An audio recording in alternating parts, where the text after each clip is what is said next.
ओम श्री विष्णवे नमः। आप सभी का हमारे YouTube चैनल पर हार्दिक स्वागत है। आज की इस वीडियो में आप जानेंगे आषाढ़ मास के शुक्ल पक्ष की देवशयनी एकादशी के बारे में, जिसे हरिशयनी एकादशी भी कहा जाता है।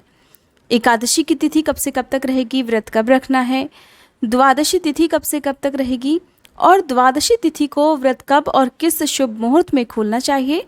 साथ ही आप जानेंगे इस दिन भगवान श्री हरि की पूजा किस प्रकार से करनी चाहिए। देवशयनी एकादशी यानी कि देवताओं के शयन की एकादशी है और इसी दिन से भगवान श्री हरि 4 महीने की योग निद्रा में चले जाते हैं। इसलिए इस एकादशी के दिन जो पूजा है वो कुछ विशेष तरह से की जाती है, ताकि पूरे 4 महीने के दौरान आपको भगवान श्री हरि की कृपा प्राप्त होती रहे। एकादशी व्रत में भगवान श्री हरि और माँ लक्ष्मी जी की पूजा की जाती है। साथ ही इस दिन भगवान कृष्ण की भी पूजा करनी चाहिए। लेकिन देवशयनी एकादशी के दिन भगवान श्री हरि को जो शयन कराया जाता है वो केवल भगवान श्री हरि की मूर्ति या तस्वीर को ही कराना चाहिए। लड्डू गोपाल जी की या कृष्ण भगवान की मूर्ति को शयन नहीं कराया जाता है।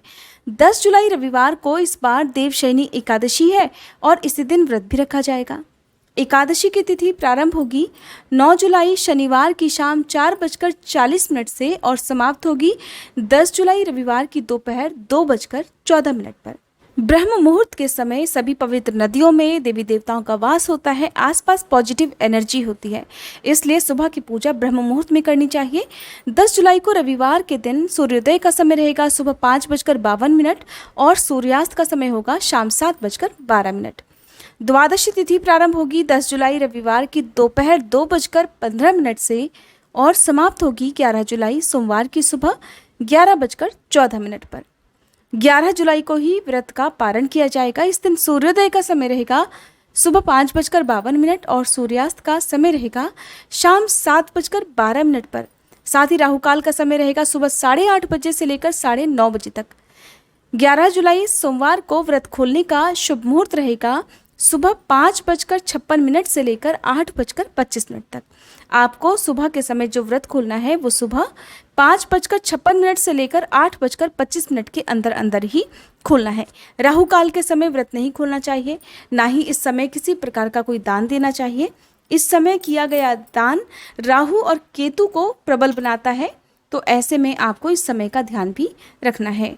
एकादशी व्रत में सुबह के समय हाथ में जल या पुष्प लेकर व्रत का संकल्प लिया जाता है और एक दिन पहले ही तुलसी दल तोड़कर रख लिए जाते हैं। एकादशी के दिन किसी भी प्रकार की फूल पत्ती या पौधों को नहीं तोड़ा जाता है। तो आपको पूजन सामग्री के लिए यदि जो फूल चाहिए, अगर आप अपने घर से ही तोड़कर भगवान को अर्पित करते हैं तो वो एक दिन पहले ही तोड़कर रख लीजिएगा।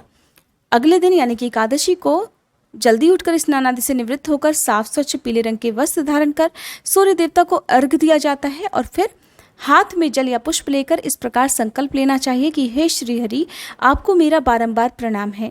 आज मैं पूर्ण श्रद्धा और भक्ति भाव के साथ आषाढ़ मास के शुक्ल पक्ष की देवशयनी एकादशी का व्रत रखने जा रही हूँ। आज इस व्रत को रखते समय मैं किसी प्रकार का कोई भी ऐसा कार्य ना करूं जिससे मेरा व्रत खंडित हो जाए, ऐसा आशीर्वाद आप मुझे प्रदान करें।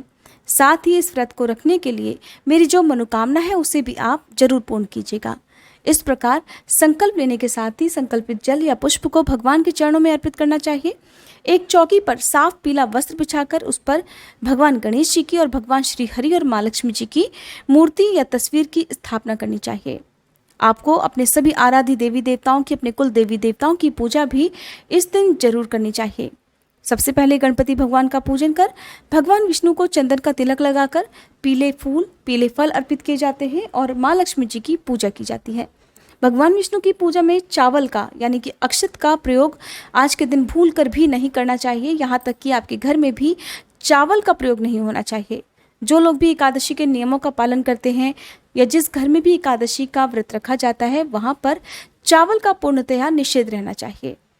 फिर आप भगवान विष्णु के मंत्रों का जाप करें और व्रत की कथा पढ़े सुने, आरती करके क्षमा याचना करके अपना व्रत प्रारंभ करें। दिन भर निराहार रहते हुए भगवान का ध्यान रखना चाहिए, भगवान के मंत्रों का जाप करना चाहिए और फिर शाम के समय ही, क्योंकि देवता को शयन कराया जाता है, भगवान श्री हरि को शयन कराया जाता है, तो आप एक बार फिर से स्नान आदि से निवृत्त हो जाएं।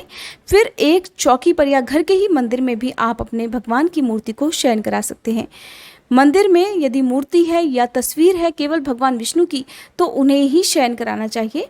भगवान विष्णु के साथ आप माँ लक्ष्मी जी को या अलग से यदि कृष्ण भगवान आपके घर में हैं तो उन्हें शयन नहीं कराया जाता है।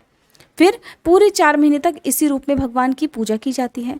तो इसके लिए आप चाहें तो एक साफ सुथरा नया बिस्तर लेकर आएँ, उस पर साफ हल्के रंग की, सफ़ेद रंग की या पीले रंग की चादर बिछाएं, एक बिस्तर तैयार करें, उस पर भगवान विष्णु की मूर्ति या तस्वीर को लिटाएं, भगवान विष्णु को चंदन का तिलक, फल फूल, धूप दीप नैवेद्य अर्पित करें, भोग लगाएं, भोग में तुलसी दल जरूर अर्पित करें।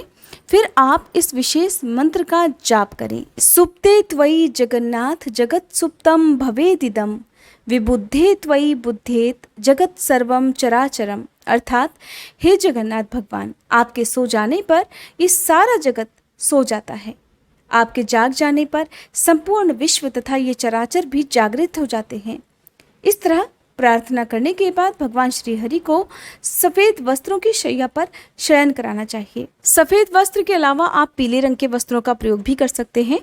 भगवान को शयन कराने से पहले उनका श्रृंगार करना चाहिए, उन्हें नई जनेऊ, नए वस्त्र अर्पित करने चाहिए, पीले फूलों की माला से उनका श्रृंगार करना चाहिए। यदि संभव हो तो शंख चक्र गदा भगवान के साथ रखना चाहिए और फिर अपने घर के उस कोने में जिसमें आपने भगवान की मूर्ति को स्थापित किया है, उस मंदिर के कोने को आप चाहें तो पीले वस्त्र से ढक भी सकते हैं, नहीं तो आप भगवान की मूर्ति के ऊपर पीला या सफ़ेद वस्त्र भी ढक सकते हैं। आपको ध्यान रखना है कि पूरे 4 महीने आप भगवान की फिर नियमित रूप से पूजा करें, सुबह शाम भगवान को भोग भी लगाएं और भगवान से प्रार्थना करें कि इन 4 महीनों के दौरान वे आप और आपके परिवार की रक्षा करें और आपकी जो भी मनोकामना है उसे पूर्ण करें। इसके बाद कार्तिक शुक्ल एकादशी को भगवान श्री हरि की मूर्ति को जगाया जाता है, जिसे देव उठान एकादशी कहते हैं। अगर आपके घर में भगवान श्री कृष्ण की मूर्ति है, लड्डू गोपाल जी हैं, तो आप देवशनी एकादशी के दिन लड्डू गोपाल जी को माखन मिश्री का भोग लगाएं, साथ ही तुलसी जी की मंजरी भी भगवान को अर्पित करें। अगले दिन द्वादशी तिथि को शुभ मुहूर्त में पूजा करने के साथ ही किसी योग्य व्यक्ति को जरूरत की सामग्री का दान देकर ही अपना व्रत खोलना चाहिए। यदि आप दान ना दे पाए तो चिड़ियों के लिए आप दाना पानी रखें, गौ माता को रोटी खिलाएं और फिर काली चींटियों को आटा और शक्कर डालें। ऐसा करने से भी आपका व्रत पूर्ण होता है। ये थी आज की वीडियो।